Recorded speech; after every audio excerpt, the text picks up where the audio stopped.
सभी को Amrut Mehsana startup and innovation mission की तरफ से मैं आप सबका स्वागत करती हूँ। आज हमारी 27th वेबिनार है। हमारे साथ कर्मजीत सर हैं ये वेबिनार के लिए, और आज हम बात करेंगे डिजाइन थिंकिंग के ऊपर, जो काफी सारे लोगों को काफी टाइम से डिजाइन थिंकिंग प्रॉब्लम सॉल्विंग के ऊपर अभी तक क्वेश्चंस रहे हैं, और मुझे लगता है आज आपके सारे क्वेश्चंस के आंसर आज आपको मिल जाएंगे। और छोटा सा सर का इंट्रोडक्शन दूंगी मैं। सर ने बाय प्रोफेशन मैकेनिकल इंजीनियर हैं सर। इनिशियली सर ने अपनी journey as an assistant professor start की थी जीटीयू में, लेकिन फिर काफी रोलर कोस्टर राइड जैसी सर की जर्नी रही है।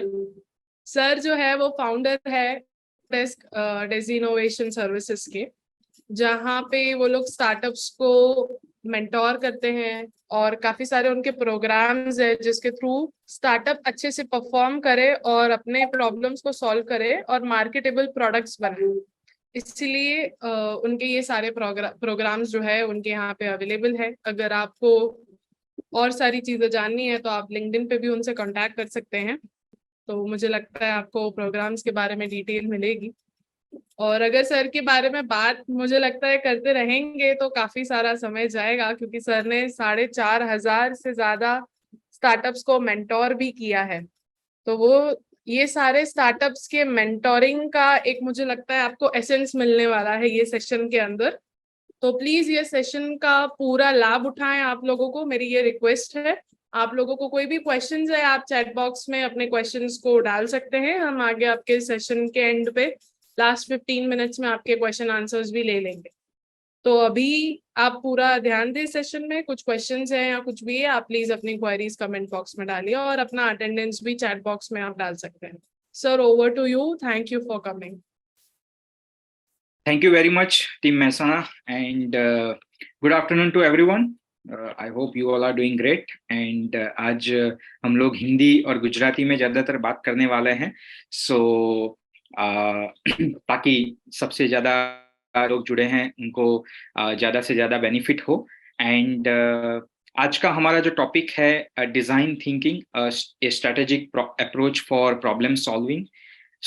अगर हम डिज़ाइन थिंकिंग की बात करें तो बहुत ही अलग अलग व्यूज़ हैं, एंड मैं ये ट्राई करूँगा आज के सेशन में कि हम उसके जो बेसिक फंडामेंटल ग्राउंड प्रिंसिपल्स हैं, और जो जिसके थ्रू डिज़ाइन थिंकिंग से हम इनोवेशन ला सकते हैं, जिसके थ्रू हम कॉम्प्लेक्स प्रॉब्लम सॉल्व कर सकते हैं, ऐसे जो माइंडसेट की बात है उसके बारे में हम बात करने वाले हैं। Thank you very much again Amrut Mehsana startup and innovation mission for inviting me, and I would like to congratulate Nagarajan sir, IS sir, collector of Mehsana, and entire team at District Administration Mehsana and Banaskantha for taking this initiative and supporting the goal of Atmanirbhar Bharat and Startup India, Stand Up India mission of New India. So जब भी हम design thinking की बात करते हैं, innovation and entrepreneurship comes naturally. Design thinking एक process है जिसके थ्रू हम, या तो एक माइंडसेट है जिसके थ्रू हम इनोवेशन को पा सकते हैं। अगर आपको कोई भी इनोवेशन करना है, आपको कोई भी प्रॉब्लम सॉल्व करना है, अगर आप मार्केट में कुछ गैप देखते हैं और उसको आपके सॉल्यूशन के थ्रू आपको फुलफिल करना है, design thinking would be the best methodology available right now for the startups and for the innovators. हम डिजाइन थिंकिंग को एक प्रोसेस, एक माइंडसेट, एक अप्रोच और मेथडोलॉजी के हिसाब से देखेंगे, ना कि 1+1=2 kind of formula. Process common है, टूल्स एंड टेक्निक कॉमन है, बट उसको अप्लाई करने का तरीका, या अलग अलग प्रॉब्लम के लिए अलग अलग स्टार्टअप आइडिया या बिजनेस आइडिया के लिए उसको जो हम अप्लाई करते हैं वो तरीका थोड़ा अलग हो सकता है। और उसके लिए सबसे ज्यादा इंपॉर्टेंट है कि आप वो जो भी प्रॉब्लम को सॉल्व कर रहे हैं, जो भी आइडिया लेके आ रहे हैं, जो भी मार्केट में आइडिया लेके आ रहे हैं, उसको स्टडी करना बहुत इंपॉर्टेंट है। आई थिंक अगर पहले किसी एक्सपर्ट ने डिजाइन थिंकिंग के बारे में बताया है, या आपने कहीं पे पढ़ा है, सीखा है, तो आपने ये जरूर जाना होगा कि design thinking is a human centric approach, right. जो यूजर है, जो कस्टमर है हमारे प्रोडक्ट का, हमारे स्टार्टअप का, हम जो बिजनेस करने वाले हैं, हम जो आइडिया मार्केट में लेके आने वाले हैं, उसका जो यूजर है उसके बारे में जानना, उसकी रिक्वायरमेंट को, उसके प्रॉब्लम को, उसके पेन पॉइंट को जानना, वो सबसे बड़ा और सबसे इम्पोर्टेंट टास्क है, या सबसे पहली एक्टिविटी वही आती है डिजाइन थिंकिंग में या स्टार्टअप में. So design thinking is a process, is a vehicle to reach to the innovation, and innovation is a prerequisite for startup, for creating a successful business, right? So हम design thinking को वो कैसे innovation करते हैं, innovation क्या है, और problem solving में हमें कैसे डिजाइन थिंकिंग यूजफुल होता है, उसको हम एक माइंडसेट और प्रोसेस की तरह देखेंगे. एंड जब भी हम अभी के टाइम में ये डिजाइन थिंकिंग, इनोवेशन, एंटरप्रेन्योरशिप की बात करते हैं, हम लोग हमारा एक कदम आत्मनिर्भर भारत की ओर रख रहे हैं, right? Because we are understanding and trying to solve the problems of the community, of the society, of the industry, of the maybe administration, academia, right, government, and our day to day life problem, right? तो हम उसको समझ के solve करने की try करते हैं. Market में जो गैप है उसको फुलफिल करने की ट्राई करते हैं. Not only the local gap, but जो ग्लोबल मार्केट में भी गैप है. आप जब थोड़ा बहुत उसको समझेंगे, थोड़ा प्रैक्टिस करेंगे, आप खुद के कुछ आइडियाज को डेवलप करेंगे, राइट, तो ये गैप आपको इजीली समझ में आएगा. आप जब उसको स्टडी करेंगे तो आपको इजीली समझ में आएगा. एंड जब आप उसको फुलफिल करने की ट्राई करते हैं, we are becoming an entrepreneur, right? And that is what the mission about, or the goal behind the Atmanirbhar Bharat, right? And जब हम ये अप्रोच इसके थ्रू जाते हैं, राइट, तो हमारे जो सक्सेस के चांसेस है वो बहुत बढ़ जाते हैं. And we are also contributing towards economic development of the nation, right? So design thinking as a process to reach to the innovation, and which is the prerequisite for entrepreneurship, are becoming the guiding or driver for the growth of the nation, right? So हम एक भारत के और दुनिया के growth में भी अपना योगदान देने जा रहे हैं. सो आई होप दैट ये जो सेशन है वो इंटरेक्टिव हो. आप लोग क्वेश्चंस जो है आपके या क्वेरीज है वो चैट बॉक्स में लिखते जाए. इन बिटवीन भी हम देखेंगे, और अगर टाइम नहीं रहा तो लास्ट में हम एक बार सारे क्वेश्चन को साथ में देखेंगे. But it should be interactive, and आपके जो भी क्वेश्चन है related to the topic, as well as जो भी इनोवेशन के रिलेटेड हो, आपके कोई आइडियाज के रिलेटेड हो, हम वो डिस्कस कर सकते हैं, right? So I have kept after the session also I have kept half an hour for discussion if required, right? So let's start today's part.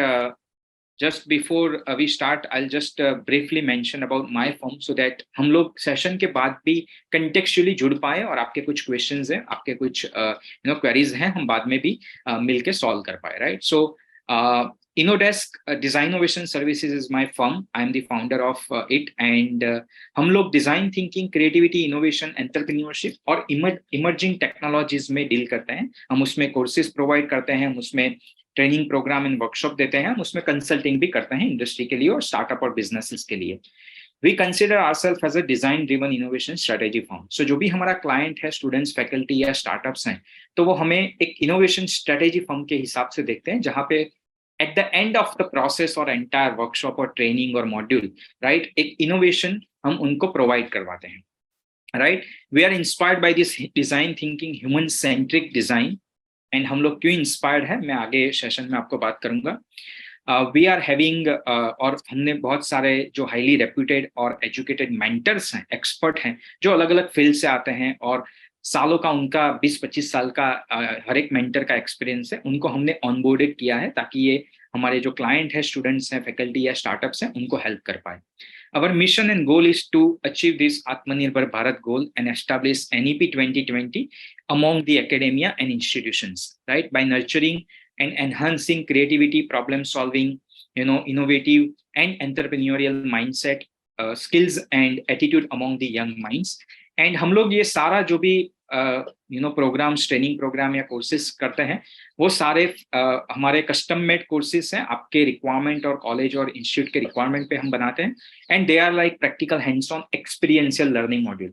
अभी हम 1 घंटे में या पौने घंटे में हम डिजाइन थिंकिंग को समझने वाले हैं, which is very difficult to understand. So आज अगर आपको थोड़ा बहुत भी यहाँ से कुछ समझने को मिलता है, इट वुड बी ग्रेट. आप बाद में हमारे जो दूसरे सेशंस या कोर्सेज है उसको ज्वाइन कर सकते हैं, और we can also join hands with Amrit Mehsana and other institute to take it further, right? हम उसको आगे भी डिटेल में हैंड्स ऑन और प्रैक्टिकल एक्सपीरियंशियल लर्निंग वर्कशॉप के थ्रू कर सकते हैं। तो अगर डिजाइन थिंकिंग को समझना है तो हम एटलीस्ट 3 से 4 दिन का फुल डे वर्कशॉप करते हैं, एंड उसमें पूरा hands on practical experiential learning होता है, right, with tools and techniques and hands on exercises. So you can always connect with us on our social media handler, which is at Innodesk Zone, and this is my number if you require for any query or discussion. This is a brief about me, which is already ma'am has described, so I'll just skip out. So सबसे पहले ये जानने की जरूरत है कि आज हम डिजाइन थिंकिंग के बारे में क्यों बात कर रहे हैं, क्यों सारे लोग इसके बारे में बात कर रहे हैं. Why we need to learn and then apply design thinking. Design thinking is, is not just theoretical aspect. It is not just principles or some tools and technique जो आप theory से सीख पाओगे और आपका innovation आ जाएगा, ऐसा नहीं है, right? Design thinking is a practical approach. It is a project-based, outcome-based learning methodology. And student और faculty के लिए, academia के लिए बहुत important है, क्योंकि हम जो भी theory समझते हैं अपने field में, right, वो हम design thinking के through practical, real world challenges जो है उसको सॉल्व कर सकते हैं, एंड आपका जो थियोरेटिकल लर्निंग है वो भी एनहांस होगा और अच्छे से हम उसको सीख पाएंगे.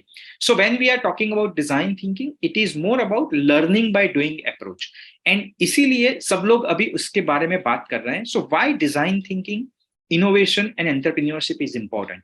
मैंने ये 3 साथ में इसलिए रखे हैं कि जैसे मैंने अभी आपको बताया कि design thinking is a process और is a vehicle to reach to the innovation, and innovation is prerequisite for startup entrepreneurship. आपको अगर स्टार्टअप करना है, अगर आपको स्टार्टअप के हिसाब से अपने आपको रिवील करना है, या लोग आपको स्टार्टअप के हिसाब से जाने, ना कि ट्रेडिशनल बिजनेस, आपको इनोवेशन करना पड़ेगा. आपका आइडिया या सॉल्यूशन जो है इनोवेटिव, यूनिक होना चाहिए, एंड इसीलिए ये तीनों एक साथ जुड़े हुए हैं. It is not separate methodology और mindset. All 3 are interconnected. Design thinking is a process जिसके थ्रू आप innovation पा सकते हैं. Innovation is the outcome of your entrepreneurial journey, right? So why it is important? So जैसे अगर पूरे world की बात करें, ये दुनिया की बात करें और 21st सेंचुरी की बात करें, हम बहुत सारे प्रॉब्लम्स के साथ और बहुत सारे प्रॉब्लम को हम फेस करते हैं. And of the day, right, जब हम रात को सोने जाते हैं, हम बहुत सारे पर्सनल लेवल पे, प्रोफेशनल लेवल पे, daily routine problem, societal community problem, right, system level problem, environmental problem, local problem, global problem, right, ऐसे बहुत सारे प्रॉब्लम से हम जूझ रहे हैं.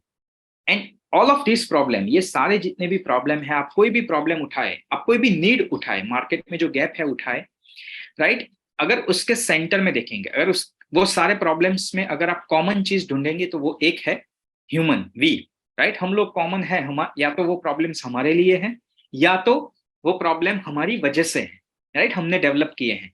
So if you want to solve this human problem, अगर हमें ये ह्यूमन मानवीय प्रॉब्लम जो है, जिसकी वजह से ये प्रॉब्लम्स पैदा हुए हैं, जो प्रॉब्लम हमारे लिए है, अगर उसको सॉल्व करने हैं, right, we need to require this design thinking mindset which is a human centric approach.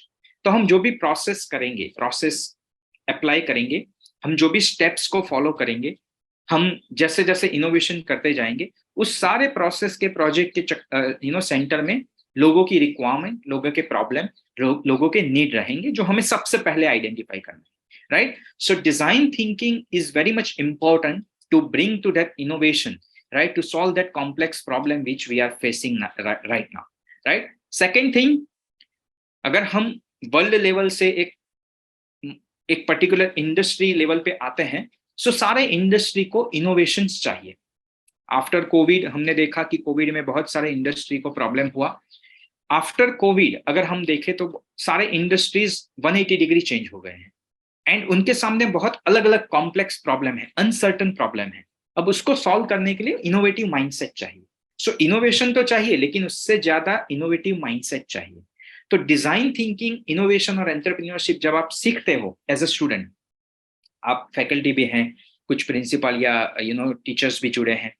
सो जब आप as a design thinking, innovation, entrepreneurship जब आप सब्जेक्ट के हिसाब से या एज अ लर्निंग के हिसाब से आप सीखते हो कुछ भी, राइट, तो ये आपको 2 वे में हेल्पफुल रहेगा.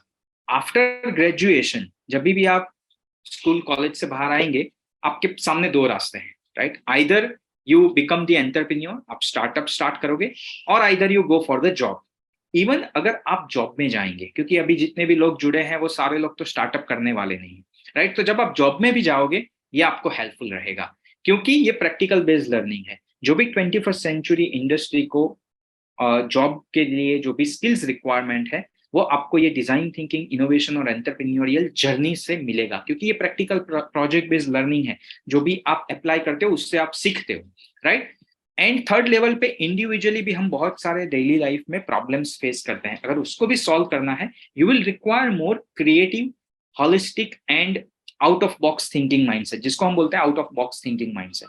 तो ट्रेडिशनल थिंकिंग से ये 21st सेंचुरी के प्रॉब्लम सॉल्व होने वाले नहीं है, right? And that is why we require new kind of mindset which is more creative and more out of box, which design thinking, innovation and entrepreneurial learning will provide you, will nurture and develop in you, right? So इसी वजह से ये बहुत ही important है समझना, और इसको apply करना। सिर्फ समझना इंपॉर्टेंट नहीं है, इसको अप्लाई करना। एंड जैसे जैसे आप अप्लाई करोगे प्रैक्टिकली, हर प्रोजेक्ट में हर बार उसको रिपीट करते जाओगे, you will learn from that and you will master of it.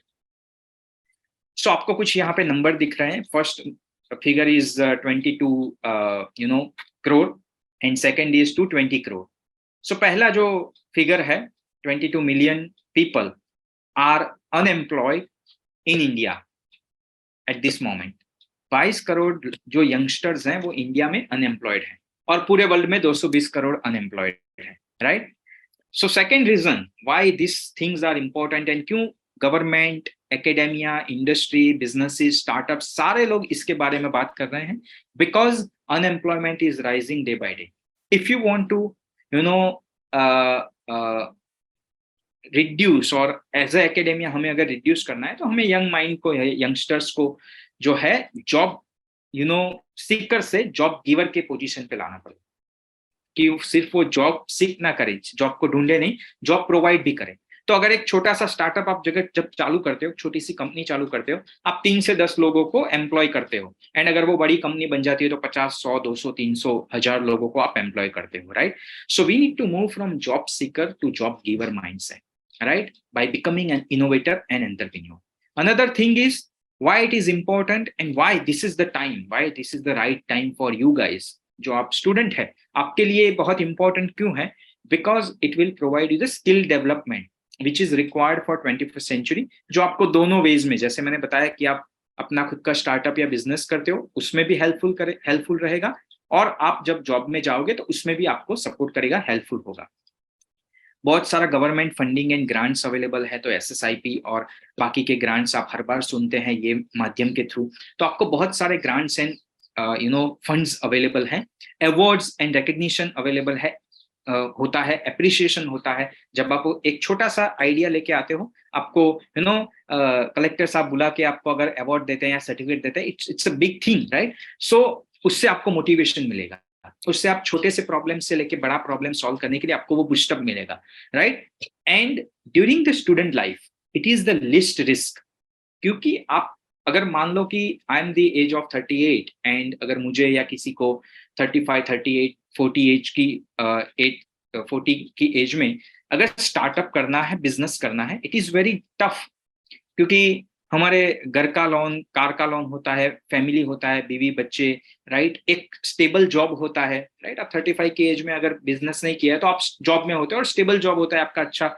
सो मैंने जब GTU छोड़ा 2020 में, मेरा एक स्टेबल अच्छा जॉब था, वेल पेड सैलरी, राइट? और पूरा अच्छे से जा रहा था। जब मैंने सोचा, और मैंने जब 2020 में छोड़ा, उससे पहले 2 साल से मैं सोच रहा था कि मुझे स्टार्टअप करना है, मुझे खुद का कंसल्टिंग बिजनेस स्टार्ट करना है। सो I was thinking for 2 years, 2 long years, and बहुत बार ट्राई किया, बहुत बार मतलब कि छोड़ दूं जॉब, लेकिन नहीं कर पाया।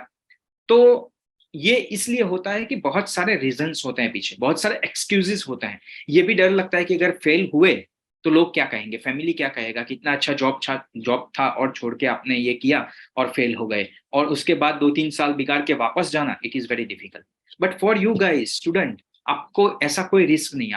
आई एम श्योर आप कोई भी लोग जो है, जो स्टूडेंट है, राइट, 20-22 साल की उम्र में आप लोग मैरिड नहीं है या एंगेज नहीं हुए हैं, या आपके ऊपर कोई होम लोन या कार लोन नहीं है, राइट, शायद एजुकेशन लोन होगा लेकिन वो तो बाद में आप पे कर सकते हैं, but this is the least risk during the student life.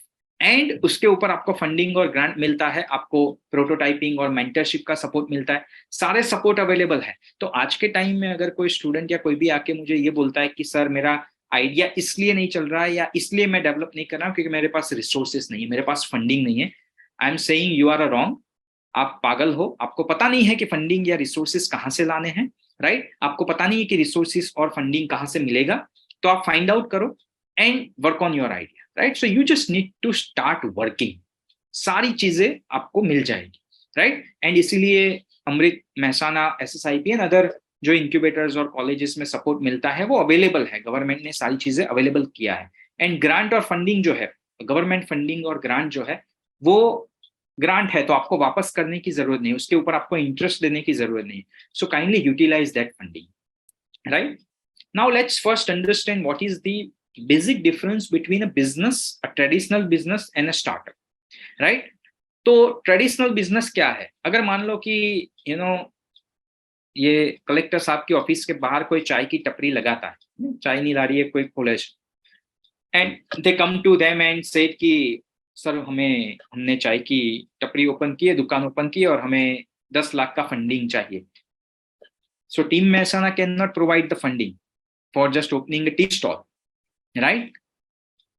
But if someone like mister Prafull Billore, right, MBA Chai वाला और IIM चाय वाली और BTech चाय वाला और बहुत सारे खुल गए हैं ना ऐसे स्टार्टअप, अगर वो आते हैं, राइट, और वो बोलते हैं कि सर हमारे पास एक चाय बिजनेस में एक बिजनेस मॉडल है, इनोवेटिव बिजनेस मॉडल है, हमारा आइडिया इनोवेटिव है, हमने मार्केट को स्टडी किया है और लोगों को ये चाहिए और हम इसको प्रोवाइड करने के लिए रेडी हैं, एंड आप हमें 10 लाख रुपए देंगे, राइट, हम 1 साल में आपको उसका 10 गुना वापस करेंगे और हम ऐसे आपके 10 लाख से हम ऐसे दूसरे 4-5 और स्टॉल खोलेंगे, राइट।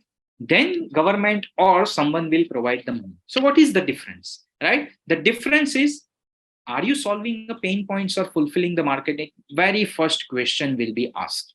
आपको सबसे पहला क्वेश्चन पूछा जाएगा। These are the prerequisite for the startup. आप स्टार्टअप इंडिया के पोर्टल पे जाएंगे, आप SSIP के पोर्टल पे जाएंगे, आप कहीं पे भी प्राइवेट फंडिंग लेने के लिए जाएंगे, तो आपको फंडिंग एजेंसी और इन्वेस्टर सबसे पहला क्वेश्चन पूछेगा, आप कौन सा पेन पॉइंट, आप कौन से प्रॉब्लम को सॉल्व कर रहे हैं, आप अपने मार्केट गैप को या नीड को फुलफिल कर रहे हैं। सबसे पहला क्वेश्चन, आपका सॉल्यूशन क्या करता है basically, right. Second, whether it is the innovative और नोवेल आइडिया।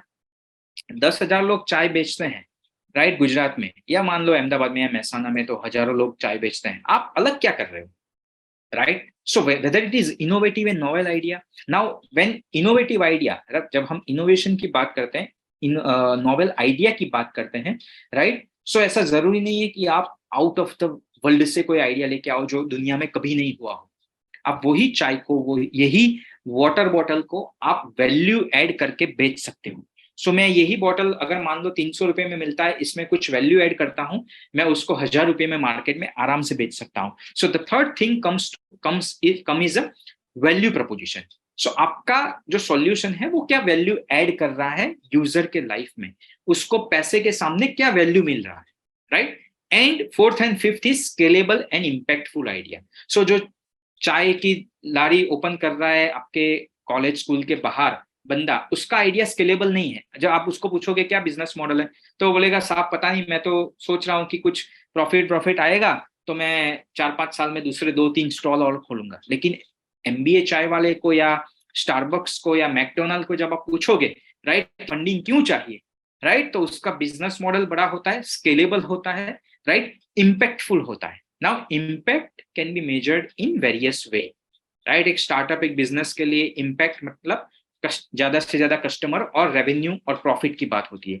एक सोशल एंटरप्रेन्योर है, राइट, कोई सोशली सर्विस करना चाहता है, तो सोशल एंटरप्रेन्योर के लिए सेल्फ सेटिस्फेक्शन एंड लोगों की मदद करना और लोगों के प्रॉब्लम अच्छे से सॉल्व हो रहे हैं, उनको वैल्यू मिल रहा है, प्रॉफिट के सामने ज्यादा इंपॉर्टेंट है। गवर्नमेंट और एकेडेमिया के लिए अगर कोई पॉलिसी लाते हैं तो उसका कितना अच्छे से पॉजिटिवली स्प्रेड हो रहा है, वो इंपॉर्टेंट है। तो impact is very much important. So अगर आप कोई भी स्टार्टअप कर रहे हैं, अगर आप कोई भी बिजनेस स्टार्ट करना चाहते हैं, तो ये बेसिक जो पॉइंट है उसको ध्यान में रखिए और फिर अपने स्टार्टअप को स्टार्ट करिए। सबसे पहला जो आता है, solving a pen points in fulfilling market need, and that's how the first step of the entrepreneurial process is problem identification. So these are the stages of entrepreneurial process. How to start a startup? ये steps है, आप इसके through जाइए, आपको एक अच्छा innovative idea मिलेगा, right? सो सबसे पहले है प्रॉब्लम आइडेंटिफिकेशन, नीड आइडेंटिफिकेशन, जिसको हम हाइपोथेसिस टेस्टिंग भी बोलते हैं, अपॉर्चुनिटी एनालिसिस भी बोलते हैं, बिजनेस गैप आइडेंटिफिकेशन भी बोलते हैं, आप जो भी बोल दें। इसका सिंपल मतलब यह है कि आप प्रॉब्लम आइडेंटिफाई करें, पेन पॉइंट्स आइडेंटिफाई करें, सिंपली ये देखें कि लोगों को क्या जरूरत है, उनकी डिजायरेबिलिटी क्या है, जो हम अभी आगे जाके बात करने वाले हैं। सेकेंड थिंग, प्रॉब्लम मिल गया, गैप पता हो गई, और वो रियल और सच्चा प्रॉब्लम होना चाहिए, सच्ची नीड होनी चाहिए। ऐसा नहीं कि आपने सोचा कि फार्मर को ये प्रॉब्लम है, क्योंकि मैंने टीवी पे देखा है, न्यूज में देखा है, सोशल मीडिया में चर्चा हो रही है, ये प्रॉब्लम है, चलो हम उनके लिए कुछ बना दें।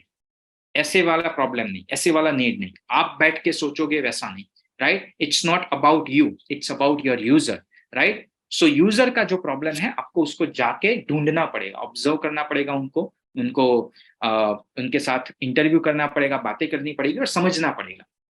So first is problem, right problem, then coming up with the right solution. If the problem is right, then and then you will get the right solution, right? So solution development, then achieving product market fit. What is that?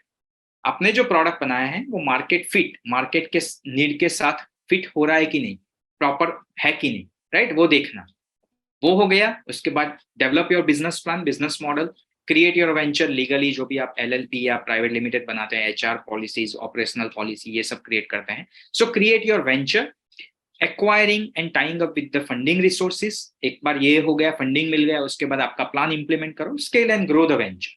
तो ये basic process है startup या business को start करने के लिए। Now this steps are not linear, they are not linear step, they are non linear process, which means that आप कोई भी स्टेप शायद स्किप करके आगे वाले स्टेप में जा सकते हैं, लेकिन आपको वापस आना पड़ेगा। You can also go back, ये सीधा स्टेप बाय स्टेप नहीं है, right? You can also go back, क्योंकि बहुत बार ऐसा भी होता है कि ये कुछ स्टेप्स जो है, 2-3 स्टेप आप साइमल्टेनियसली कर रहे हैं। फॉर एग्जाम्पल, आपका एक टीम या आप एज अ को फाउंडर 3-4 लोग हैं, तो एक दो लोग आपका सॉल्यूशन डेवलप कर रहे हैं, trying to achieve the product market fit, and दूसरे जो टीम है या दूसरा जो को फाउंडर है, वो फंडिंग के लिए हाथ पैर मार रहा है, वो बिजनेस प्लान उसने डेवलप किया और फंडिंग के लिए देख रहा है, क्योंकि आपको लगता है कि आपका जो प्रोडक्ट है उसको 6 मंथ्स के बाद मार्केट में लेके जाने वाला है, या 6 महीने में वो आ जाएगा। अभी आपका टेस्टिंग वेस्टिंग चल रहा है, आप 6 महीने के बाद उसको मार्केट में लेके जाएंगे। अब after 6 months when you launch the product and आपको फंड की जरूरत है, और आप अगर फंडिंग ढूंढना स्टार्ट करोगे, it will take another 4 to 5 months और 6 months, राइट? सो आपको अभी से स्टार्ट करना पड़ेगा। अगर आपको लगता है कि 6 महीने बाद फंडिंग चाहिए, आप अभी से स्टार्ट करो, क्योंकि वैसे भी आपको फंडिंग में 3-4-5-6 महीने लग ही जाते हैं, राइट? उससे भी ज्यादा भी लग सकते हैं, ये तो मिनिमम बता रहा हूं। तो आपको कुछ स्टेप साइमल्टेनियसली करने पड़ेंगे, आप कुछ स्टेप वापस भी आ सकते हो। It's a iterative process, right? And that is why it is a non linear process. लेकिन ये जो स्टेप्स हैं, अगर वो आप उसको फॉलो करोगे, ये चेकलिस्ट है, अगर फॉलो करोगे, एटलीस्ट आपका जो फेलियर रेट है वो ड्रास्टिकली रिड्यूस हो जाएगा।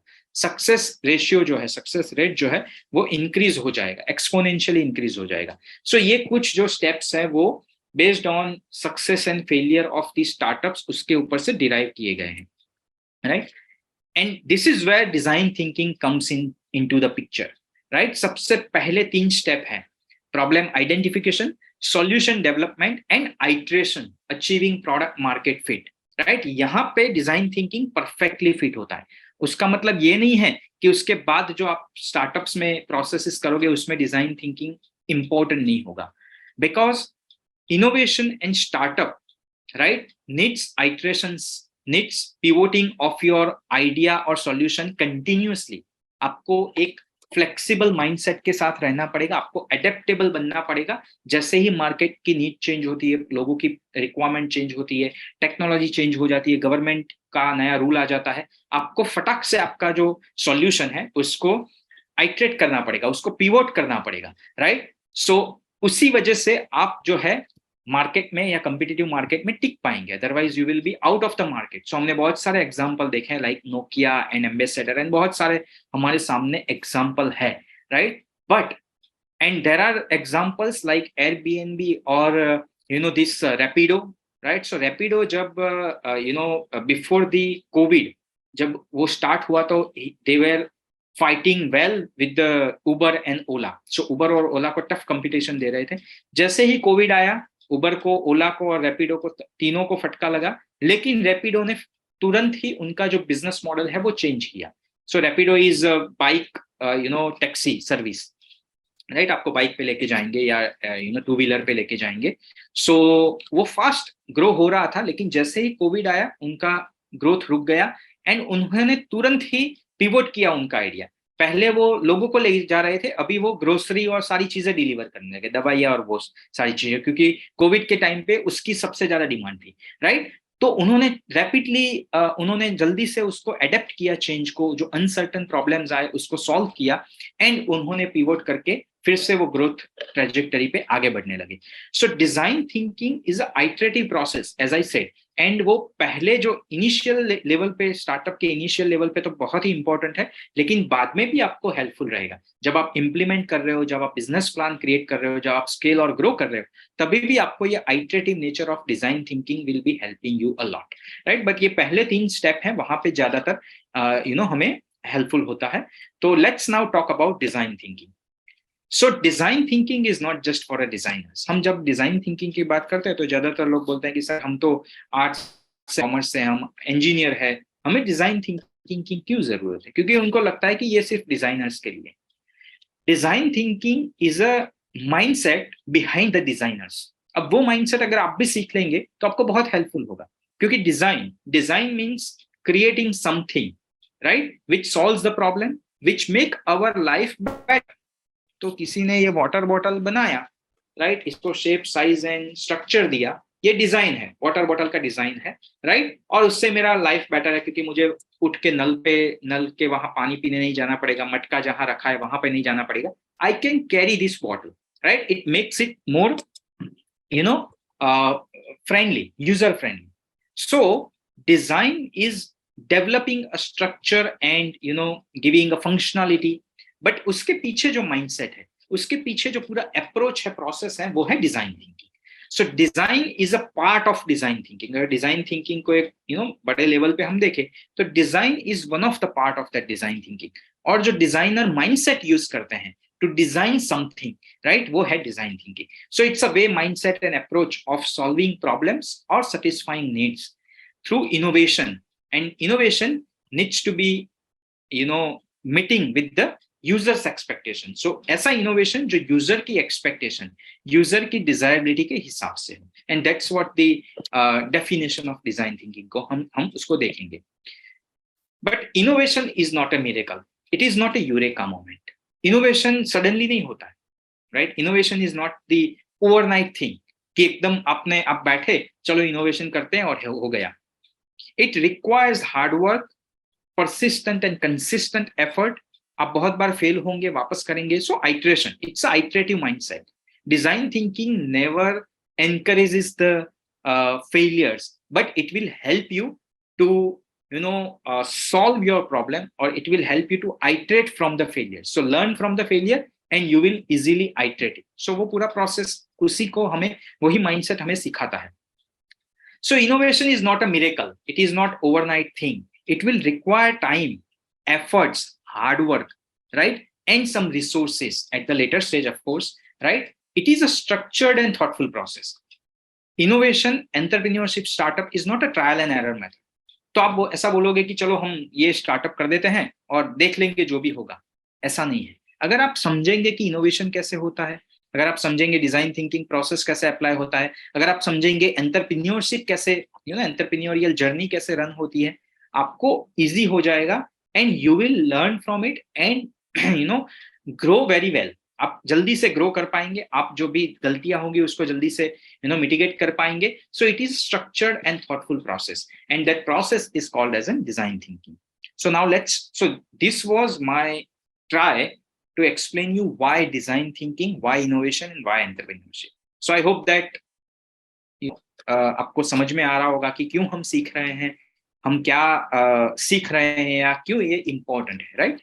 Now let's talk about what is design thinking, what is the process, what are the key principles and mindset. So there is a difference between a business thinking, a traditional thinking and design thinking, right? So business thinking means हम यहाँ पे traditional thinking की बात करते हैं. So जैसे अभी ये पिक्चर में आपको दिख रहा है कि मैनेजर और ट्रेडिशनल बिजनेस में जब हमारे पास कुछ प्रॉब्लम आते हैं तो हम क्या करते हैं कि हम प्रॉब्लम को एनालाइज करते हैं and we ask our team to get some previous data, past data, facts and figures. Last 6 months के डेटा लेके आओ, मार्केट में क्या लास्ट 6 मंथ्स में हुआ है वो डेटा लेके आओ, एंड वो डेटा को एनालाइज करके, प्रॉब्लम को एनालाइज करके हम ज्यादातर सरफेस लेवल इश्यूज से, सरफेस लेवल प्रॉब्लम को समझ के हम 1 या 2 सॉल्यूशन सजेस्ट करते हैं या इनोवेशन सजेस्ट करते हैं. That is a traditional thinking. But what is design thinking? So design thinking में भी जब हमारे पास वो सेम प्रॉब्लम है, हम भी past data, facts and figures को एनालाइज करते हैं, उसको भी देखते हैं ताकि हम सरफेस लेवल जो इश्यूज है उसको समझ पाए. But what we are going one step forward or ahead then the traditional thinking is we also go back to the market. हम हमारे रियल यूजर के पास जाते हैं, हम उनसे बातें करते हैं, ऑब्जर्व करते हैं, उनको रियल एनवायरनमेंट में काम करते हुए देखते हैं, उनके प्रॉब्लम्स क्या है, पेन पॉइंट क्या है, मेन रूट कॉज क्या है ये प्रॉब्लम के लिए, वो भी आइडेंटिफाई करते हैं. सो आपको पास्ट फैक्ट्स एंड फिगर्स से, ऑनलाइन रिसर्च से सिर्फ नॉर्मली ज्यादातर हमें सरफेस लेवल इश्यूज मिलते हैं, राइट? और इसीलिए system level, government level problems क्यों सॉल्व नहीं होते हैं? Because they are not going into deeper. जब भी आग लगती है तब कुआं खोदने बैठते हैं हम लोग ज्यादातर, राइट? और इसीलिए हमारे जो प्रॉब्लम्स हैं वो सॉल्व नहीं होते हैं, राइट? और फुल्ली सॉल्व नहीं होते हैं. थोड़े टाइम के लिए टेम्पररी सॉल्यूशन मिलेगा क्योंकि हमने सरफेस लेवल प्रॉब्लम से उसको सॉल्व किया है. But we need to dig deeper, go into the deeper intervention of that problem, find out the root cause for that problem, right? हमें रियली समझना पड़ेगा कि लोगों के प्रॉब्लम क्या है, उसके पेन पॉइंट क्या है. जब मैं बता रहा हूं कि लोगों के या यूजर्स के, your target audience, right? Kindly understand that I am talking about your target audience, क्योंकि हम सबके प्रॉब्लम सॉल्व करने नहीं बैठे. एज अ स्टार्टअप मैं सबके प्रॉब्लम नहीं सॉल्व कर रहा हूं. तो सबसे पहले तो ये जान लीजिए, you have to focus, you have to make your problems and research part very focused on target audience and target market. अब target audience and target market के लिए बहुत सारे प्रॉब्लम होते हैं, उसमें से भी आप जो पेनफुल, सबसे ज्यादा पेनफुल या सबसे ज्यादा इंपॉर्टेंट नीड है उसको सॉल्व करेंगे, right? With your unique innovation. So हम क्या करते हैं, हम पास्ट फैक्ट्स एंड फिगर्स तो देखते ही हैं, बट साथ साथ में हम जो करंट प्रॉब्लम, करंट डेटा है, राइट, जो हम ऑब्जर्वेशन और एम्पथी से लेके आते हैं. So first step of design thinking is empathize with the people, right? So हम उसके बारे में बात कर रहे हैं अभी. सो हम ऑब्जर्वेशन करते हैं, हम लोगों से बात करते हैं, हम उसका जो बिहेवियर है, उसका जो लिविंग है, उसका जो लाइफस्टाइल है, उसमें घुसने की ट्राई करते हैं, and we will find out the real problem, hidden problem. क्योंकि ज्यादातर लोग आपको प्रॉब्लम बता नहीं पाएंगे, आपको ढूंढना पड़ेगा. You have to dig deeper and find out the hidden needs, hidden problem, जिसको हम इनसाइट्स बोलते हैं, रूट कॉज बोलते हैं. Then you come back to your problem, redefine that problem और challenge, and then come up with the multiple answer. कोई भी problem का सिर्फ 1 या 2 आंसर नहीं होते. ये हमारा ट्रेडिशनल लर्निंग है, हमारा जो एजुकेशन सिस्टम है, हमें ये समझाता है कि एक प्रॉब्लम है, उसका एक ही आंसर होगा, क्योंकि एग्जाम देते हैं और उसमें बोलते हैं कि भाई बुक से यही आता है, बुक में तो ऐसा ही लिखा होता है. बट इनोवेशन और बिजनेस में ऐसा नहीं होता है, राइट? इनोवेशन, हाँ, मैथ साइंस ठीक है, एक प्रॉब्लम है 1 + 1 = 2 ही होता है, कुछ और लिखोगे तो गलत होगा. लेकिन बिजनेस और इनोवेशन में ऐसा नहीं. 1 + 1 = anything can be there. Now that anything needs to be as per the user's requirement, right? That is the fundamental of business. आप जो भी बनाएंगे, जो भी सॉल्यूशन बनाएंगे, वो यूजर की रिक्वायरमेंट के हिसाब से होना चाहिए. और इसीलिए सॉल्यूशन में, हम जब सॉल्यूशन फेज में जाते हैं, we are not just coming up with 1 or 2 answer based on our mindset or based on our perspective or based on our capability. हम ये ट्राई करते हैं कि बेस्ट आंसर क्या होगा, और वो बेस्ट आंसर के लिए आपको बहुत सारे आंसर चाहिए, बहुत सारे आइडियाज चाहिए. तो first you come up with the lot many ideas, and then converse them, refine them, iterate them into the final concept, final solution, which is your innovation, right? So this is the difference between business thinking and design thinking, traditional thinking and design thinking. Now, key principles of design thinking, as I already said, it is the human-centric approach. So we focus on the human experiences, behavior, and needs and problem. Second is working together with team members and stakeholders. So it is a collaborative and co-creative approach. Using design thinking, you are not only working with your team members, you are also considering the perspective and suggestions from the users and other stakeholders. It is iterative and continuously, getting the feedback and iterate further, right? So it is an iterative and experimental process. It approaches problem with a creative mindset. It is not, we are not, pre-assuming something and then approach the problem. So when you are approaching the problem, जब आप problem identification के लिए market में जाते हो, जब आप market gap को identify करने के लिए जाते हो, जब आप research कर रहे हो basically, right? You need to keep your mind blank at initial level, right? ताकि आप सबसे ज्यादा information, grasp कर पाए, right? अगर आप कुछ प्रॉब्लम और कुछ सॉल्यूशन माइंड में रखते हुए जब रिसर्च करोगे, तो आपका पूरा जो रिसर्च होगा वो प्रॉब्लम और सॉल्यूशन के इर्द गिर्द ही घूमेगा. आप उसके आसपास ही घूमोगे, आप अलग वे में उसको देख नहीं पाओगे जो सही में उस यूजर या मार्केट का प्रॉब्लम या डिमांड है, राइट? और इसीलिए we always say that we need to keep the beginners mindset. We need to test our hypothesis और assumptions. जो भी assumptions मेरे माइंड में है उसको हमें टेस्ट करना है, right? So these are a couple of key principles which are very helpful for design thinking process for the innovation. So what is the process? What is definition of design thinking?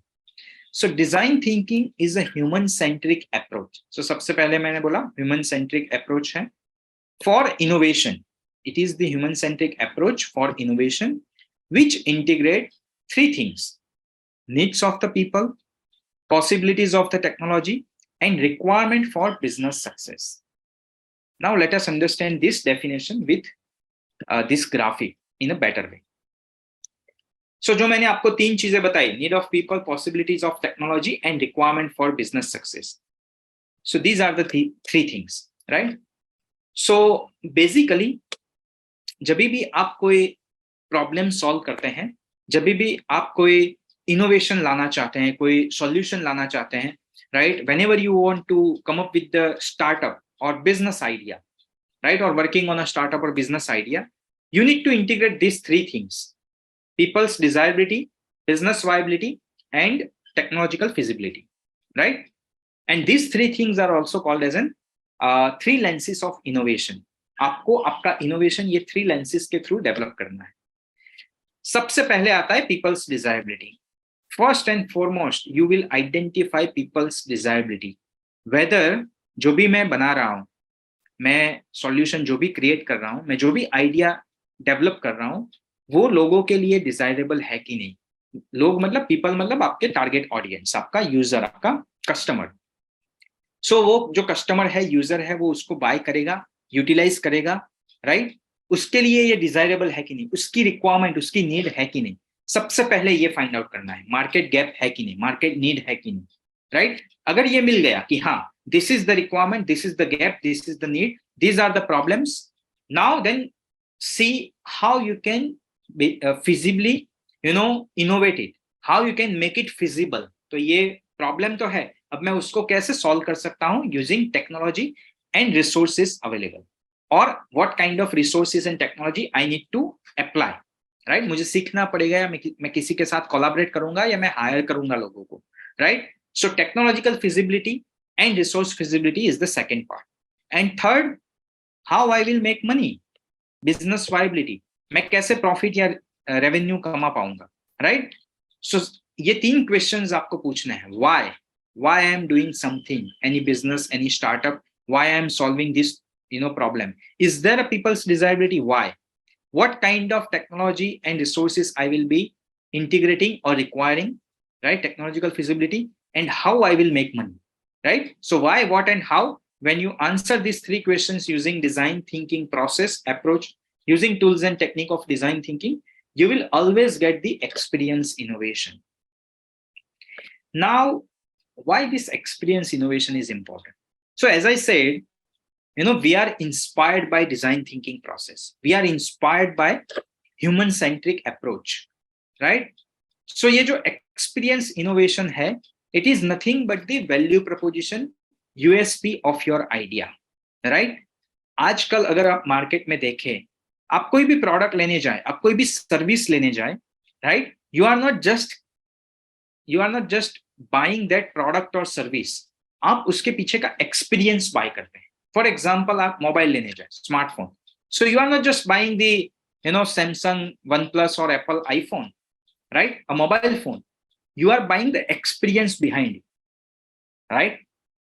And आजकल जो company है, for example आप chair लेने जाते हैं, right? So company जो है chair बनाती है, वो कंपनी सिर्फ चेयर एज अ फंक्शनल और एक अच्छा दिखने वाला प्रोडक्ट नहीं क्रिएट कर रही है, वो एक एक्सपीरियंशियल प्रोडक्ट क्रिएट कर रही है जो लोगों को पसंद आएगा. तो मेरे सामने अगर 10 चेयर है अलग अलग कंपनी के, I will buy the chair which give me the best experience, because industry में ये नॉर्म्स है अभी, या इंडस्ट्री में ये चीजें कॉमन हो गई कि आपको बेस्ट क्वालिटी प्रोडक्ट देना है और लोएस्ट प्राइस पे देना है, चीपेस्ट प्राइस, राइट? ये तो कॉमन हो चुका है, ये सबको करना पड़ेगा क्योंकि कंपटीशन इतना है, राइट? अगर आप बेस्ट क्वालिटी नहीं देंगे, चीपेस्ट प्राइस नहीं दे पाएंगे, राइट, तो लोग कंपटीटर के पास चले जाएंगे. और इंडिया जैसे मार्केट में ऐसा बहुत होता है. But comparing all this product, and मान लो 10 प्रोडक्ट है, 10 चेयर अवेलेबल है मार्केट में, और सारे प्रोडक्ट के क्वालिटी ऑलमोस्ट सेम है, प्राइसेस ऑलमोस्ट सेम है, थोड़ा बहुत ऊपर नीचे है. I am not looking that there is no much difference कि मुझे प्राइस पे ध्यान देना पड़े. तो मैं क्या देखूंगा? Experience, right? That is a cherry on the cake for your product to be sell. So experience innovation is the most important, and that is why Apple can sell you 1,50,000 iPhone, even if Samsung और OnePlus के 70-80,000 के phone market में available है. शायद feature wise, technology wise, camera wise वो phone बहुत अच्छे हैं, फिर भी आप लोग एप्पल आईफोन खरीदने जाते हैं. लोग 24 आवर्स, 24 घंटे एप्पल स्टोर के बाहर लाइन लगाते हैं. जब भी एप्पल आईफोन 15 आया, लोगों ने 24 घंटे बाहर लाइन लगाया, और आईफोन 15 और 14 के बीच में ज्यादा फर्क नहीं है, और उससे अच्छे बहुत सारे अच्छे मोबाइल फोन मार्केट में अवेलेबल है. Still people are buying that because the experience Apple is providing. Apple is the most, Apple use design thinking in all of their products.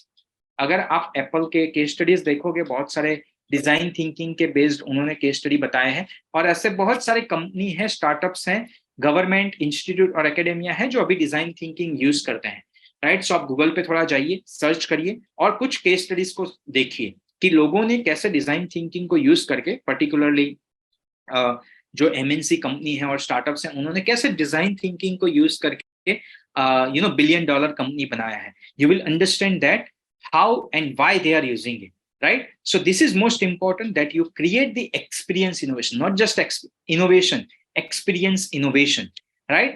And so this is the definition. अगर आप Google करेंगे, अगर आप पूरे world में देखेंगे, ये definition के थ्रू हम डिजाइन थिंकिंग को अप्लाई करते हैं. But I have added 2 more element along with desirability, feasibility and viability. It is also important that you integrate sustainability and ethic, right? जब हम एकेडेमिया और एकेडेमिक लोगों से बात कर रहे हैं, स्टूडेंट्स से बात कर रहे हैं, we can't neglect, we can't उसको मिस नहीं कर सकते हैं, right? We can't miss the sustainability और ethic while we are developing the solution, right? तो आप एक सॉल्यूशन बना रहे हैं एक प्रॉब्लम को सॉल्व करने के लिए, लेकिन वही सॉल्यूशन दूसरे 10 प्रॉब्लम क्रिएट कर रहा है. We can't expect this kind of solutions nowadays. और 21st सेंचुरी में जब हमारे आसपास इतने सारे प्रॉब्लम हैं, राइट, तो हम ऐसा एक्सपेक्ट नहीं कर सकते हैं. तो जब भी आप कोई भी सॉल्यूशन ट्राई करें, उसमें सस्टेनेबिलिटी और एथिक के बारे में सोचिए. अब ये सस्टेनेबिलिटी और एथिक कैसे लाया जाता है, उसके लिए क्या क्या प्रोसीजर है या क्या चीजें ध्यान में रखनी है, उसके लिए हम पूरा अलग से सेशन कर सकते हैं. बट अभी हम ये बात कर रहे हैं कि this completes the entire innovation और design thinking process as per my view, right? So it is very much important that you integrate people's desirability, technological feasibility, business viability along with sustainability and ethics to come up with the innovation. And first, why this people's desirability is most important? क्यों हमें लोगों के problem, लोगों की need सबसे पहले identify करनी चाहिए, उसके लिए हम नेक्स्ट वीडियो देखते हैं, right? So let's see this video and understand कि ये जो पीपल्स डिजायरेबिलिटी है, लोगों की नीड क्यों इंपॉर्टेंट है, क्यों एक स्टार्टअप को या एक इनोवेटर को उसके यूजर की रिक्वायरमेंट और नीड और प्रॉब्लम्स को सबसे पहले ध्यान में लेना चाहिए, क्यों हम, फॉर एग्जाम्पल मैं पीएचडी हूं, मैं IoT जानता हूं, आर्टिफिशियल इंटेलिजेंस जानता हूं और 3D प्रिंटिंग या AR VR जानता हूं, क्यों ना मैं टेक्नोलॉजी को यूज करके सॉल्यूशन बनाऊं, मैं क्यों लोगों को पूछने जाऊं, क्यों ना मैं मेरा सॉल्यूशन ही ऐसा बनाऊं कि लोग आए, राइट? ये बहुत डिफिकल्ट होता है, राइट? ऐसे 100 में से एक ही प्रोडक्ट होता है जो आपके सोच के हिसाब से आपने बनाए, और उसके पीछे भी पूरा मार्केट रिसर्च होता ही, right? So you can't escape from the market research, you can't miss it, right? You can't miss to understand and identify the user's requirement. और ये छोटे से वीडियो से हम समझेंगे कि वो क्यों इम्पोर्टेंट है.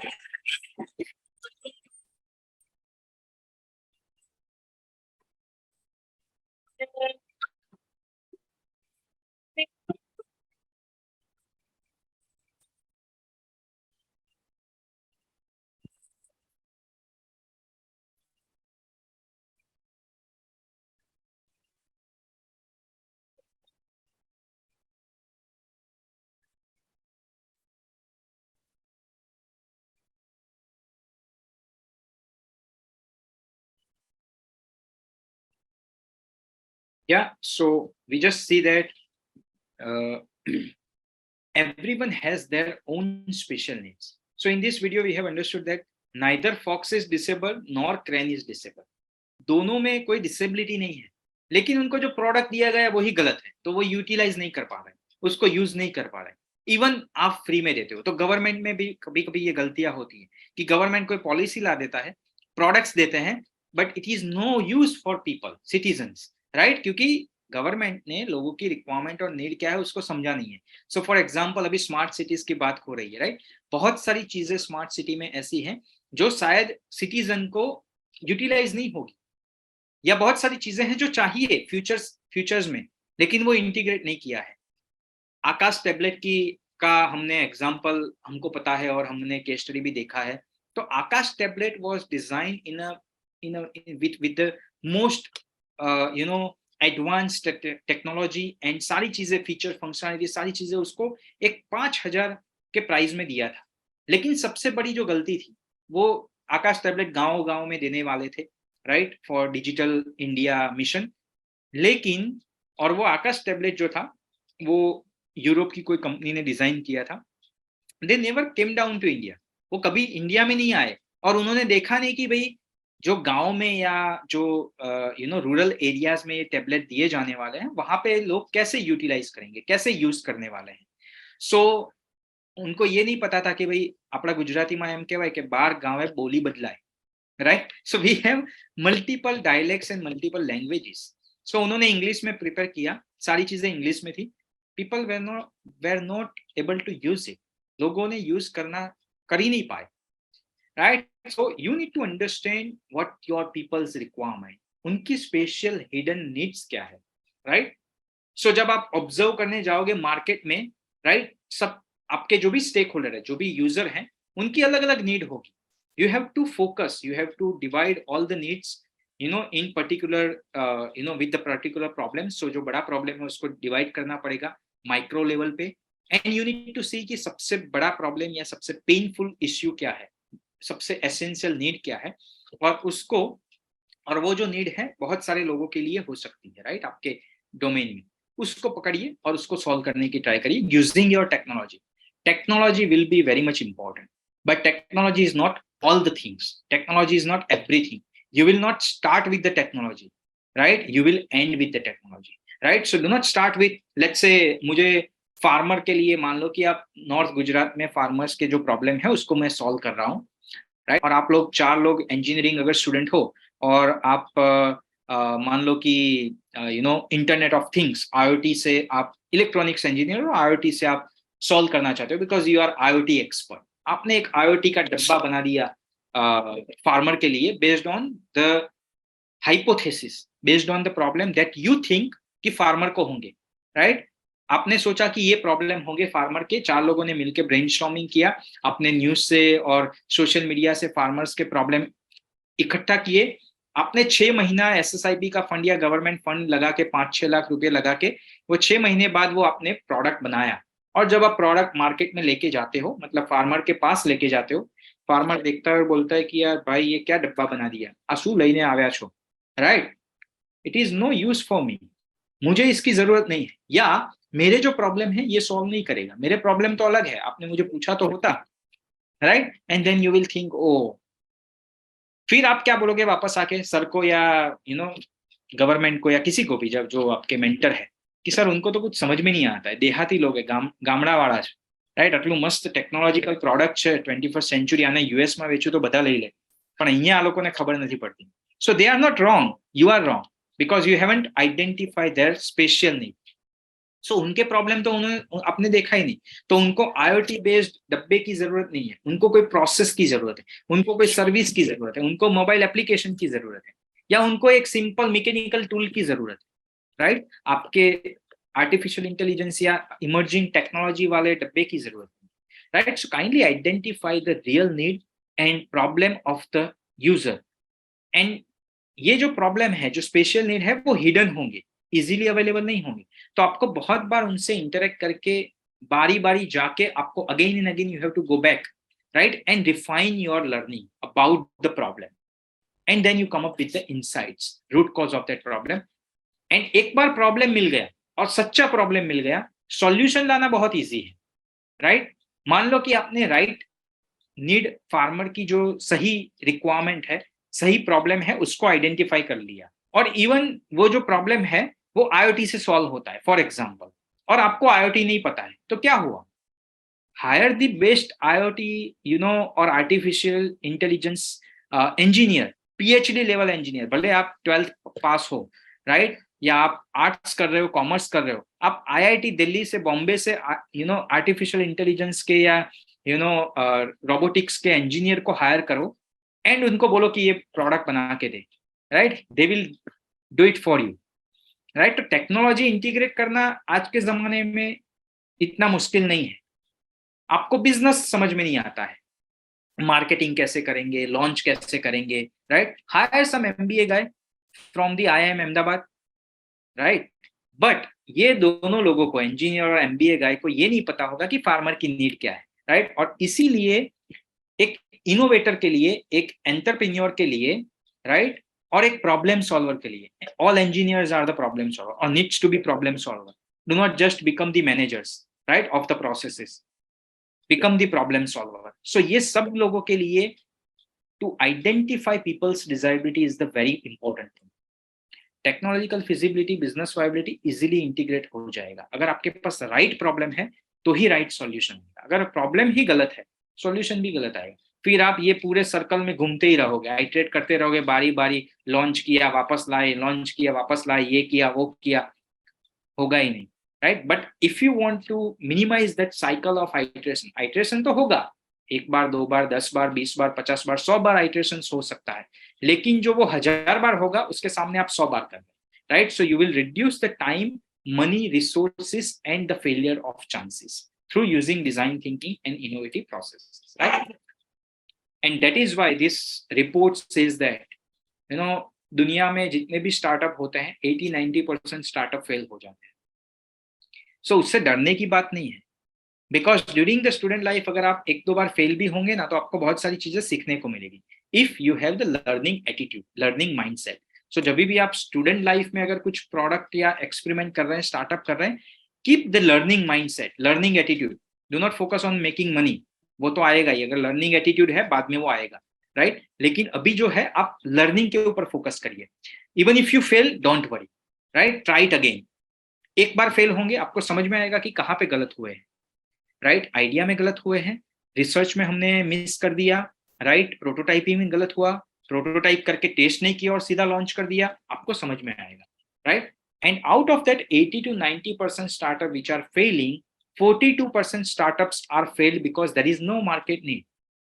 42% स्टार्टअप ऐसे हैं जिन्होंने बहुत अच्छे इनोवेटिव आइडिया बनाए, जैसे मैंने बोला आकाश टैबलेट और IoT बेस्ड डब्बा, राइट, और इवन द सेगवे की आप थोड़ा केस स्टडी जाके देखो, तो मैं अभी डिटेल में नहीं बताऊंगा because of time constraint, but Segway की केस स्टडी देखो, it was a great innovative technological product but it has failed. अगर उन्होंने डिजाइन थिंकिंग अप्लाई किया होता और उन्होंने देखा होगा कि ये सेगवे सही में किसी के लिए बना रहे हैं, क्या किसी की नीड है कि नहीं, राइट, गवर्नमेंट उनको गवर्नमेंट जो बायलॉज है, रूल्स रेगुलेशन है, उसके सामने भी बहुत लड़ना पड़ा। तो $100 मिलियन जो है उन्होंने इन्वेस्ट किए सेगवे के R&D में। It has failed with in that 10 years। 2010 में या ऐसे स्टार्ट हुआ था कंपनी सेगवे इंडस्ट्री। 2020 में 2020 में उन्होंने वो कंपनी बंद कर दिया। इट वाज फ्यूचरिस्टिक प्रोडक्ट की ये पूरा जो ट्रांसपोर्टेशन है उसको चेंज कर देगा, right. They have just thought कि ये हमारा आइडिया है, एक इनोवेटिव प्रोडक्ट है और हम मार्केट में लॉन्च करेंगे। So they are trying to push the product, but if they have pulled the product, which means that वो डिमांड को समझ के उन्होंने प्रोडक्ट बनाया होता तो पूरा सिनेरियो चेंज होता, राइट। तो अगर उन्होंने डिजाइन थिंकिंग यूज किया होता तो आज वो सक्सेसफुल कंपनी होते, right. So there is no market need. अगर लोग आप ऐसा प्रोडक्ट बना रहे हो, ऐसा सॉल्यूशन बना रहे हो जिसकी किसी को जरूरत नहीं है, तो क्यों बनाओगे, राइट। क्यों आपका टाइम वेस्ट और पैसा और रिसोर्सेस वेस्ट करोगे। So first identify the problem and that is where the process of design thinking help us. So I'll just explain you this process and then we will stop for the question answer.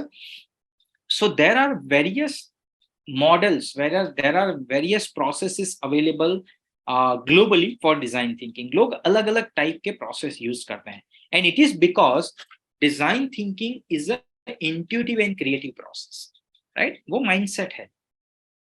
अब मेरा mindset अलग हो सकता है, आपका mindset अलग हो सकता है, राइट। मैं भी प्रॉब्लम सॉल्व कर रहा हूँ, आप भी प्रॉब्लम सॉल्व कर रहे हो। मैं भी इनोवेशन लेके आऊंगा, आप भी इनोवेशन लेके आओगे। मैं A to B रास्ता यूज करता हूँ, आप X to Y रास्ता यूज करते हो। सेम है, सारी चीजें सेम है, just doing the things in a different way, right.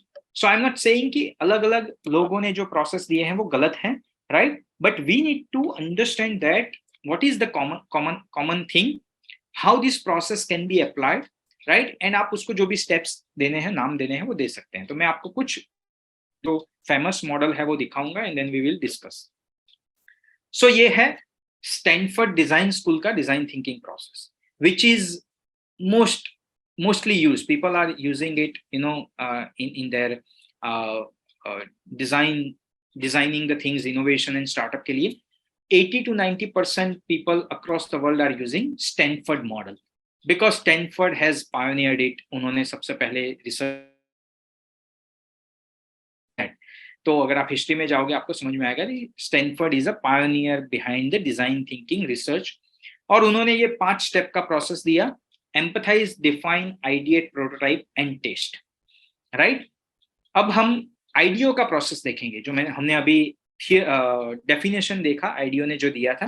अगर आइडियो का प्रोसेस देखेंगे, they are saying, let me just highlight, they are saying inspiration, ideation and implementation. Now this inspiration is nothing but the empathize and define. Okay, let me first little bit explain on the steps. So what is empathize?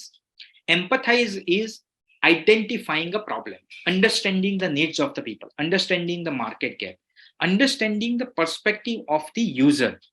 It is not based on your perspective that you are developing the, आपके perspective, आपके knowledge के हिसाब से, आपके assumption के हिसाब से आप प्रोडक्ट नहीं डेवलप कर सकते हैं। जैसे यूके में बैठ के आकाश टैबलेट डिजाइन हुआ, जैसे वो 4 लड़कों ने IoT बेस्ड सॉल्यूशन बनाया फार्मर्स के लिए। हम मार्केट में जाएंगे, हम उनको ऑब्जर्व करेंगे, हम उनके साथ इंटरेक्ट करेंगे, we will see and understand. Empathise is entering into someone's shoes. आप जब किसी और का शूज पहनेंगे तो ही पता चलेगा कि कितना पेनफुल है, बड़ा है या छोटा है, right. So empathize is putting yourself in someone else condition. So आप ये देखोगे कि उसको क्या पेन है, क्या प्रॉब्लम है, and you will empathise, you will collect the data, you will define your problem statement in a particular way. Then based on that problem statement, you will come up with the ideas, multiple idea, From that multiple idea, you will select the best idea and then prototype it. You will test some few prototypes with the real user. So you will go back to real user in real environment and you will test your prototype. If the user gives you some suggestions, some feedback, you will come back and iterate the prototype, right? And at any step, you can go back and iterate or better understand your problem or the solution, right? पूरा process है, यही innovation process है, very simply. Now, उन्होंने define किया inspiration, ideation, implementation, which is nothing but inspiration is nothing but empathy and define, ideation is ideate, and implementation is prototype and test. SAP एक बहुत बड़ा CRM company है जो customer relation management softwares provide करते हैं, बहुत ही बड़ा MNC company है. उनका ये अप्रोच है डिजाइन थिंकिंग का, look, think and do. Inspiration, think, ideation, and do, prototype and test, implementation, right? And ये है double diamond process of UK design council. So 2005 में यूके डिजाइन काउंसिल ने ये प्रोसेस दिया जहां पे वो 2 डायमंड की बात कर रहे हैं, double diamond, right? The first diamond is about finding the right problem, the second diamond is about finding the right solution, right? So पहला है आप प्रोजेक्ट या आपका प्रॉब्लम स्टेटमेंट से स्टार्ट करेंगे. यू विल देन डाइवर्स, आप empathize करोगे, लोगों को समझने की ट्राई करेंगे, प्रॉब्लम आइडेंटिफाई करने की ट्राई करेंगे. Then you define your problem statement, then you again diverse for coming up with multiple idea, एंड वो बहुत सारे आइडियाज में से आप टेस्ट करेंगे, राइट? और ये डाइवर्जन कन्वर्जन चलता रहेगा, राइट? सो ये कुछ मैंने आपको 4 मॉडल बताए हैं, और भी बहुत सारे मॉडल हैं. There are hundreds of models available for design thinking because it is intuitive and creative process. And very much important, you need to understand is, which I'll show you in the next part. So अगर आप ये सारे process को देखेंगे, आप उसको 2 part में divide कर सकते हैं, जो हमारा आज का टॉपिक है, problem solving. So empathy and define, inspiration, look, and ये जो पहला डायमंड है, it is nothing but problem identification, finding the right problem.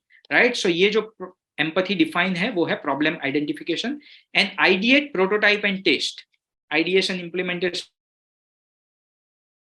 about solution development. So first part is problem identification, second is coming up with the innovative idea, right? And in that matter of fact, if I want to define design thinking is a problem solving approach, it is only having 2 major steps, right? First is problem, second is solution.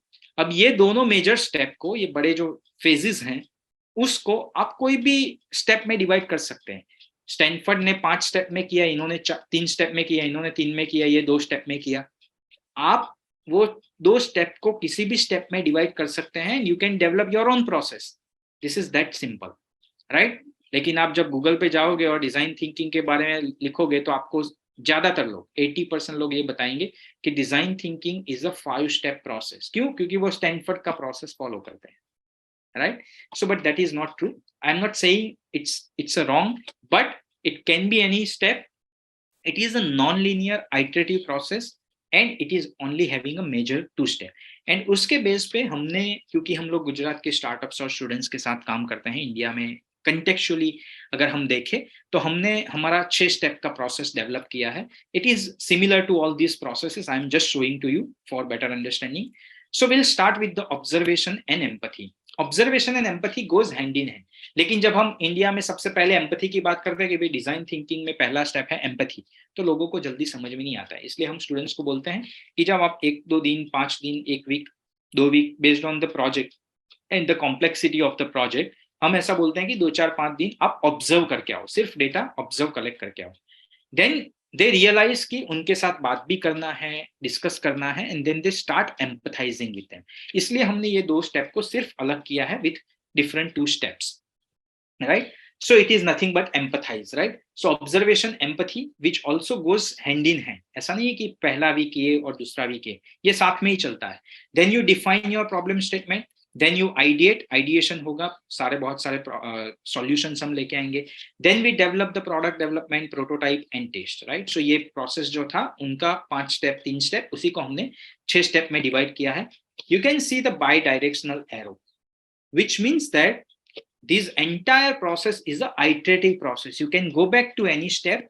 The entire process is a human-centric approach. It is a cyclical process, right? It is not linear, step by step, in a linear format. It is a cyclical process. It is an iterative process, and more importantly, I will now focus on these two parts. This is called as a problem zone.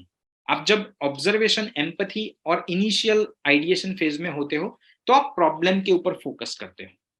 First, you need to focus on the identification of the right problem. Once you get the right problem, then and then you will get the right solution. उसके बाद ही आप right solution लेके आ सकते हो.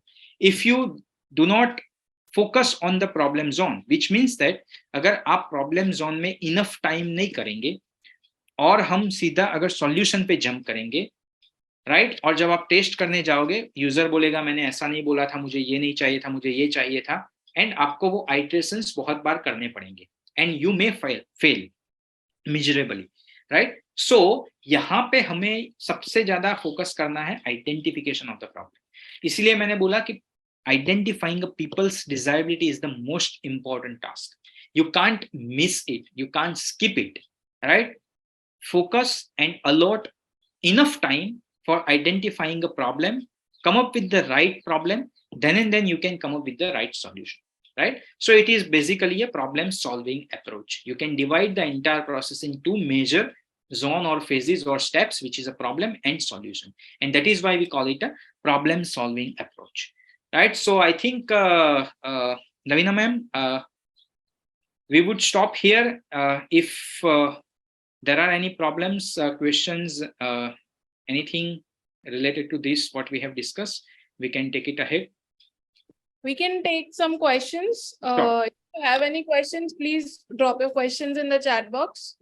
I would stop my slides in screen sharing so that I can see the people. Or Sir, I'm very curious to ask you this out. sure, go ahead. काफी stable position थी आपकी GTU में, और आपने position को छोड़ के startup industry में आए. What motivated you at that time, and at this time what is motivating you to be? Okay, so great question, Lavina. And so I had very, as you said, very stable and fulfilling job at GTU, and it is providing me a good platform, and whatever I am doing right now, or whatever I am right now, it is because of the work that I have done at GTU.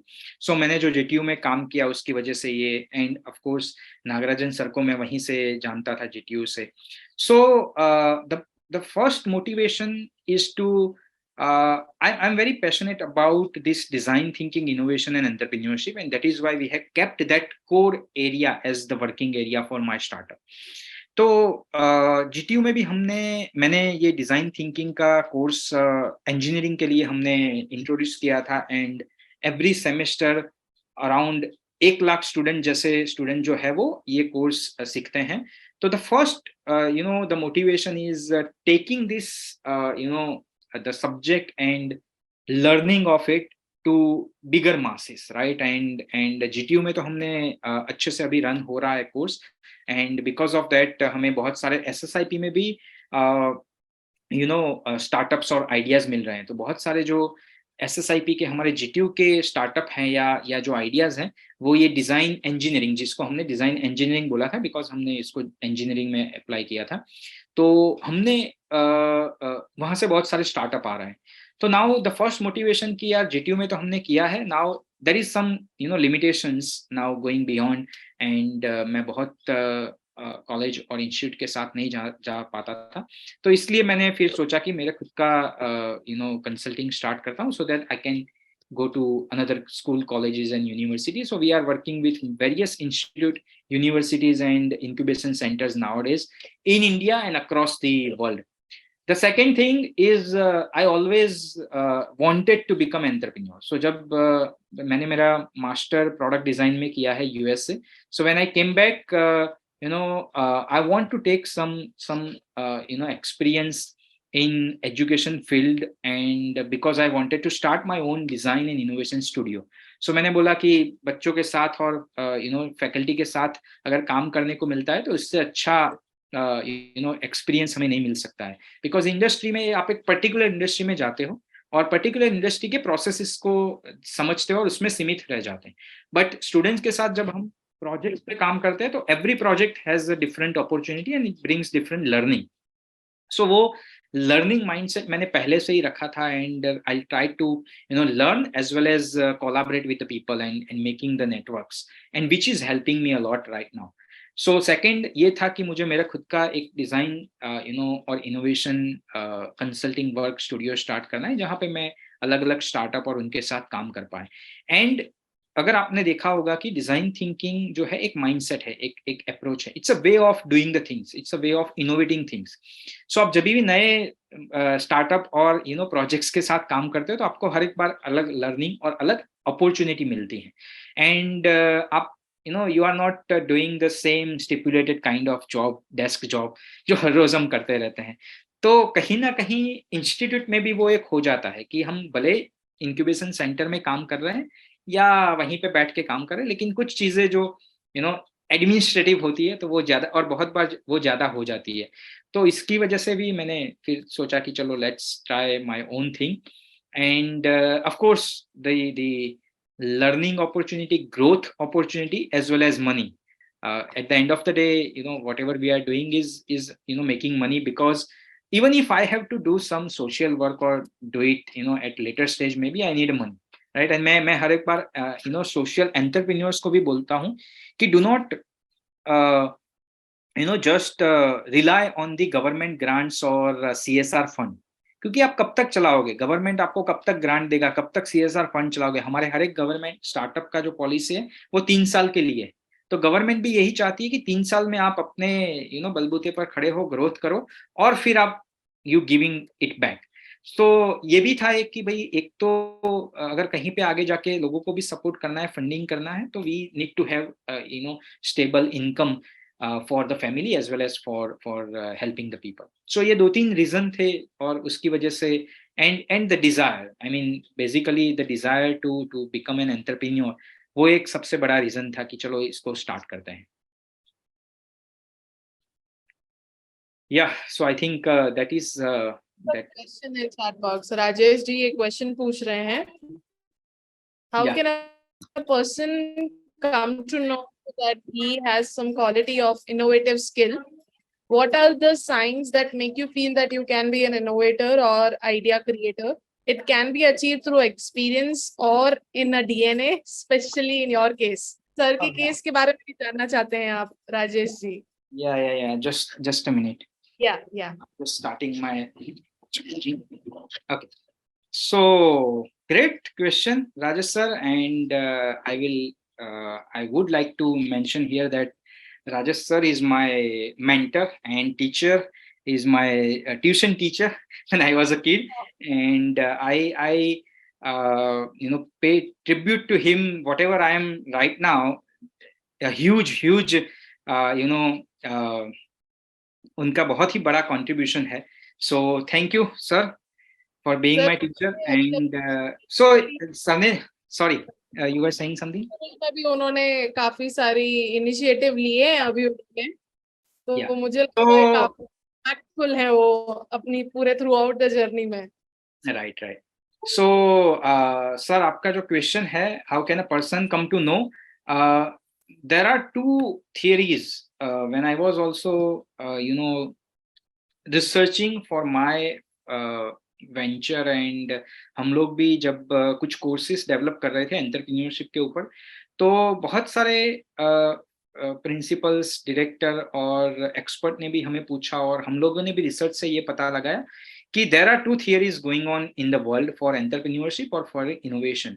Some people are saying it's in your DNA and you can't learn it, and majority of people are saying, because we have seen many of the successful stories of the people who are not entrepreneur from the born or by birth, and they are not even some entrepreneurial thing or tinkering something or innovating, but suddenly they start doing it, learn from that, and they are now successful entrepreneurs or businessmen. सो अगर हम DNA की बात करें तो of course कुछ कुछ चीजें जो होती हैं वो आप में होती है पहले से, कि जैसे मैंने बोला कि एक डिजायर था मेरा पहले से कि मुझे मेरा खुद का बिजनेस रन करना है, राइट। मेरा भाई है, उसने आफ्टर ग्रेजुएशन सीधा बिजनेस स्टार्ट किया है, क्योंकि उसको पहले से था कि भाई अपने अपने खुद का मालिक बनना है और ओनर बनना है, किसी के अंडर जॉब नहीं करनी है। तो कुछ डीएनए तो आप में रहते हैं, but you can even learn. So design, so innovation, entrepreneurship, creativity are something which you can learn, which you can nurture, but by continuous practice. If you just learn it through theory or one course or something workshop, it will not help you. So उसको आपको continuously practice करना पड़ेगा। अगर मैं आपको बताता हूँ कि चलो मैं आपको एक टूल देता हूँ, for example brainstorming, and brainstorming से आज मैं सिखाता हूँ कि ब्रेनस्टॉर्मिंग कैसे होता है, दो एवरीवन नोज, एंड हम कुछ आइडियाज लेके आते हैं, बट आप उसको अगर यूज नहीं करोगे और आप उसको सही से यूज नहीं करोगे, अब ब्रेनस्टॉर्मिंग के पीछे भी साइंस है, and why people are saying कि ब्रेनस्टॉर्मिंग से फायदा नहीं होता है, क्योंकि वो साइंस को नहीं समझते हैं, वो ग्राउंड रूल्स को नहीं समझते हैं। तो कभी हम ब्रेनस्टॉर्मिंग हैंड्स ऑन सेशन करेंगे तो मैं आपको बताऊंगा कि कैसे ब्रेनस्टॉर्मिंग किया जाता है, and you can come up with the innovative and creative idea, and you can become more creative. तो अगर आपने ब्रेनस्टॉर्मिंग टूल सीख लिया, आपने कोई और टूल सीख लिया, और आप अगर प्रैक्टिस नहीं करते हो तो it will not help you. So you can learn and develop or nurture these skill sets or mindset by continuous practice, and it can be learned. No one is born entrepreneur, everyone is made, right. और हमने बहुत सारे school college से startup आते हुए देखे हैं, Facebook देखे या ड्रॉप बॉक्स देखे, या बहुत बड़े बड़े माइक्रोसॉफ्ट की बात अगर करें, वर्ल्ड के जो बड़े स्टार्टअप हैं अगर उसकी बात करें, या अभी तो स्टार्टअप नहीं है, खैर वो कंपनी बन चुके हैं, एमएनसीज बन चुके हैं, अगर उसकी बात करें तो उन्होंने सबने कॉलेज स्कूल से स्टार्ट किया था, and they become the very very powerful और वेरी सक्सेसफुल स्टार्टअप।